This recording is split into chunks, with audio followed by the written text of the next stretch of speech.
Mary Jane got arrested this week. Have a lot to unpack with you guys. Thank you for joining in. This video is gonna have 4 chapters. Number 1, we're gonna unpack the arrest, the charges, and the aftermath.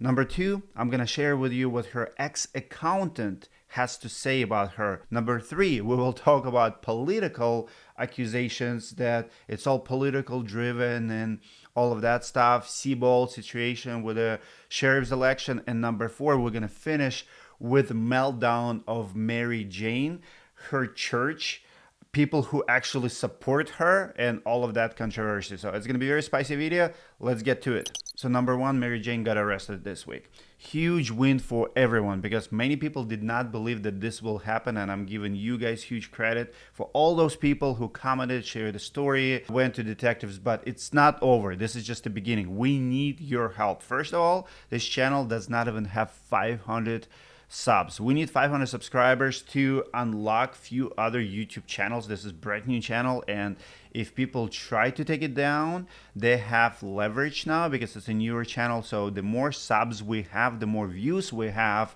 the harder it will be for them to report the video, take it down, and so forth. So if you like this kind of content, please give us a sub.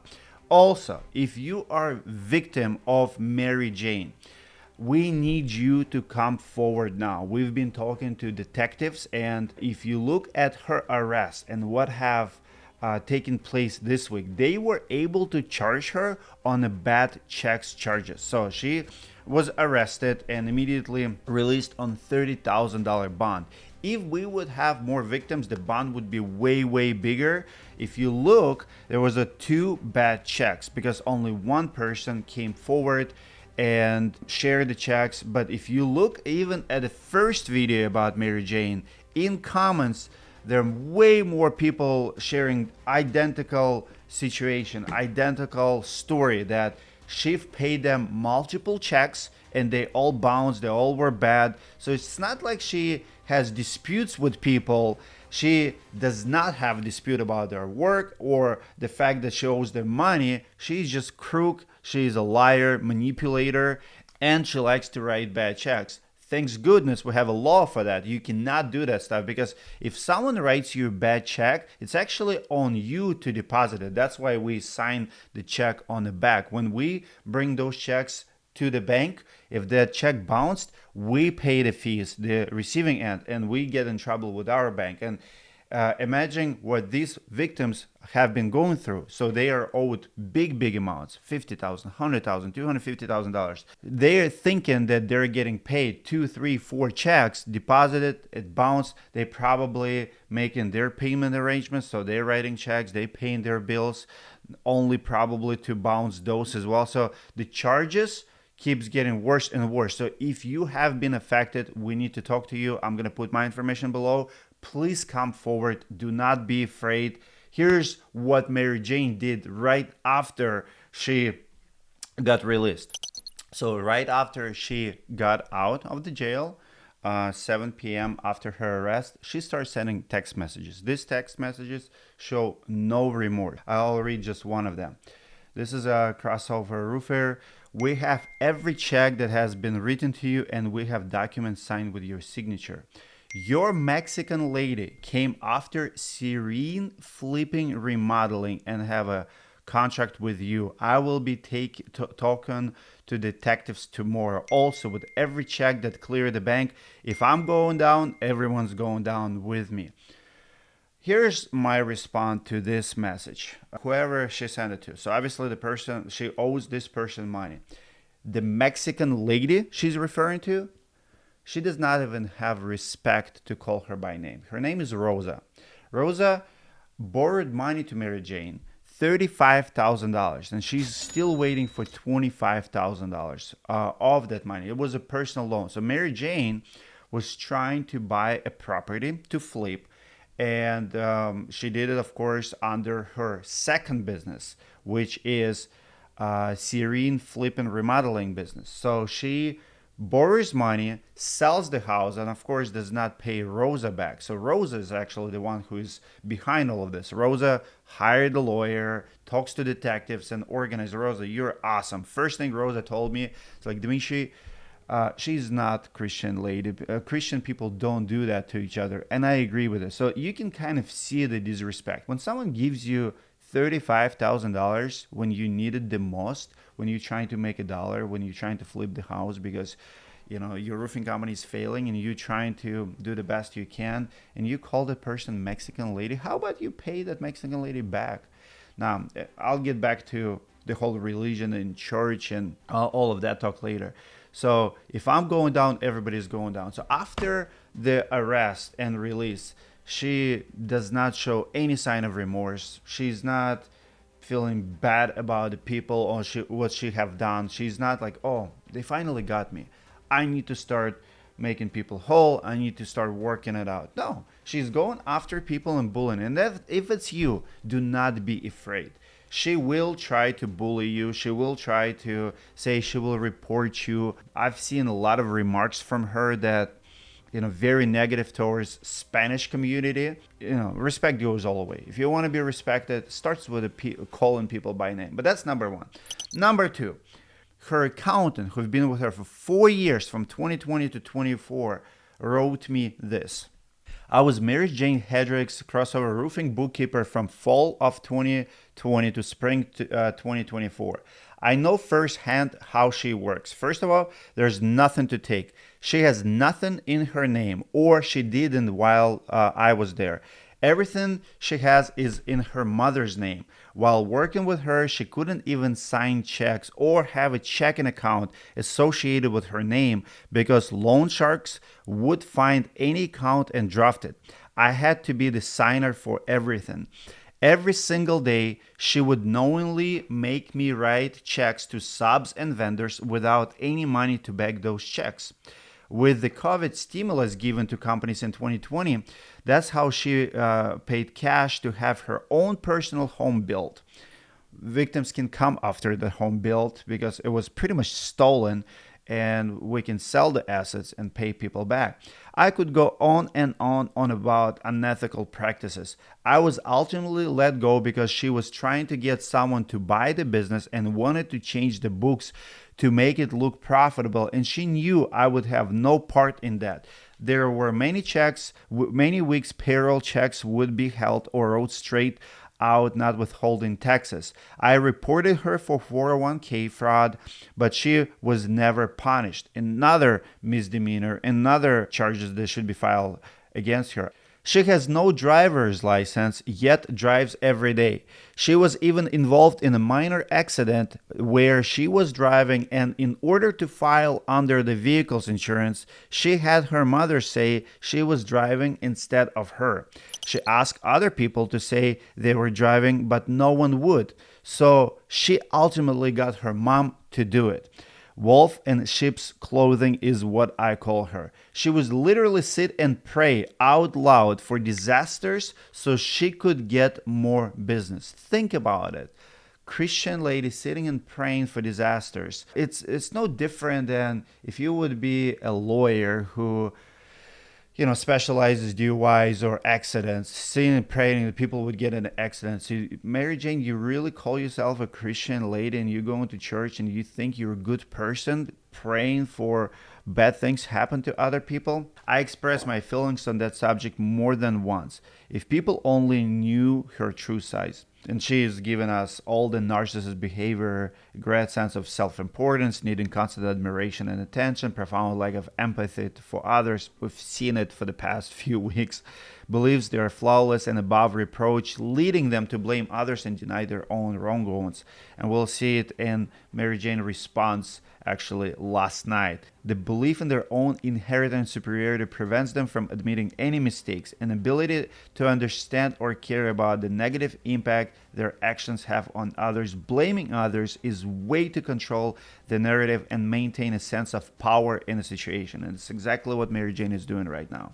Now, let's address Mary Jane's response from actually last night.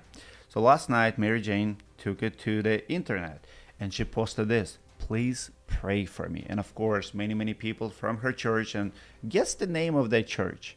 It's Crossover Community Church, High Point, North Carolina. Another crossover community. It just gets crazier and crazier. So here's the conversation with the Christian community, probably from crossover church, in comments. Thank you guys. I just want people to know me, that I was pulled into a political race and then did not deserve this. Of course you did not, poor Mary Jane. It's all political. It's all about sheriffs and elections. But we'll fight a good fight and clean fight with the Lord. I made a lot of mistakes, but I never intentionally meant to hurt or take advantage of anything financially in our community for 10 years. I have pushed to do a good job and be at a fair price. This is going too far, bringing the sheriff and my mom and my family. Mary Jane, nobody's bringing sheriff and your mom into it. You brought them into it.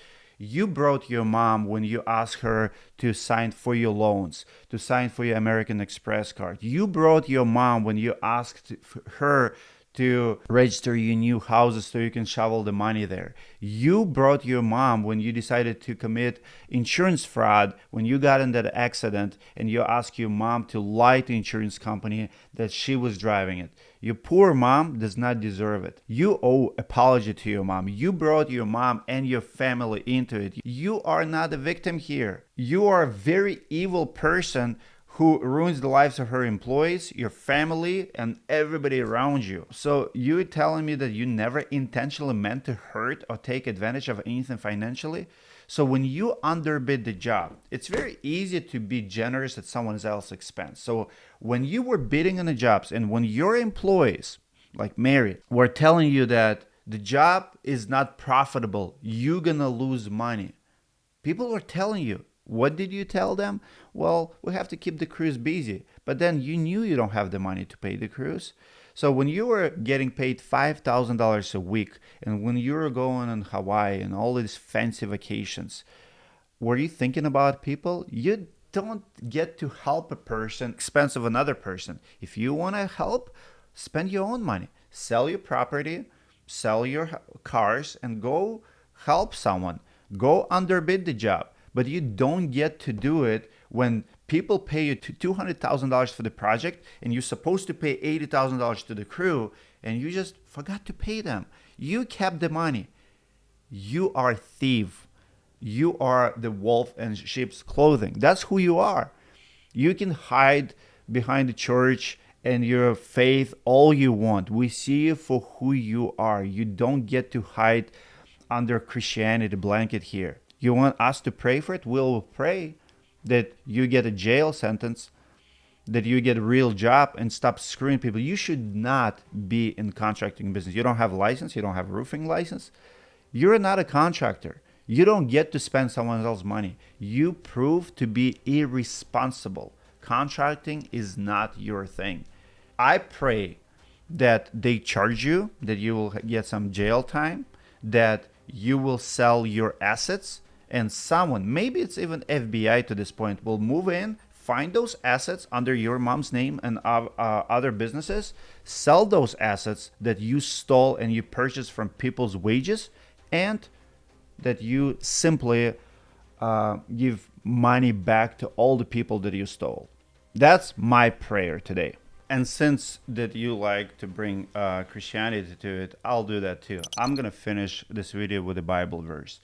James 5:4 says this: "Look, the wages you failed to pay the workers who mowed your fields are crying out against you. The cries of the harvesters have reached the ears of the Lord Almighty."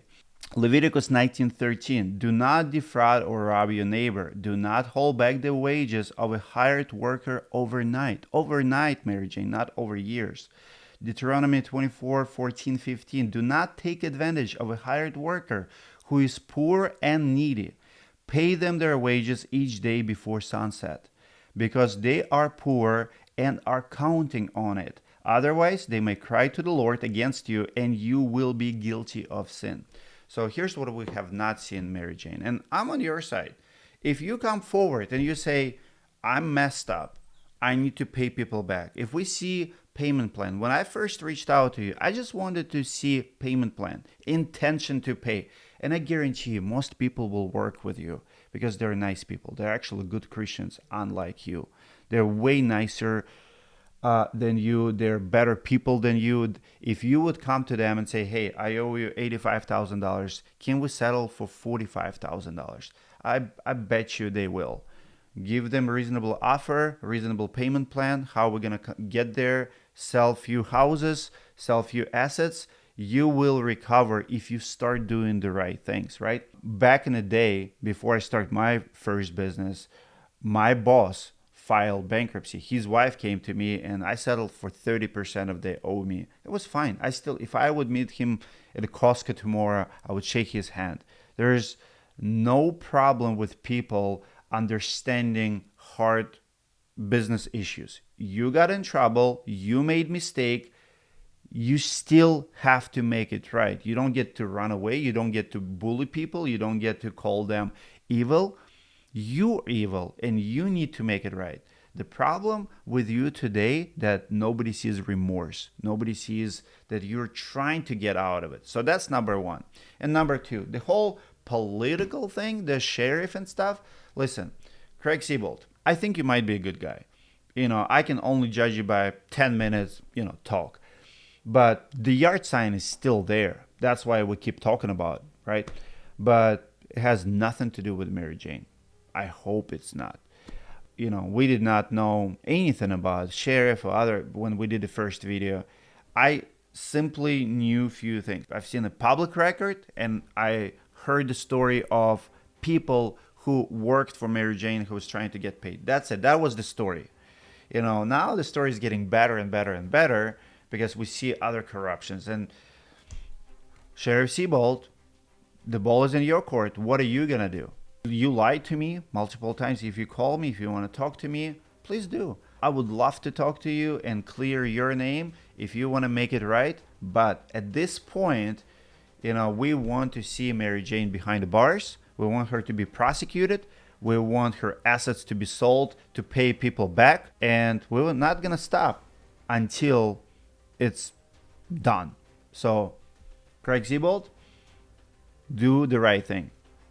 Mary Jane, do the right thing. Guys, comment below what you think about this update, and I'll see you next week.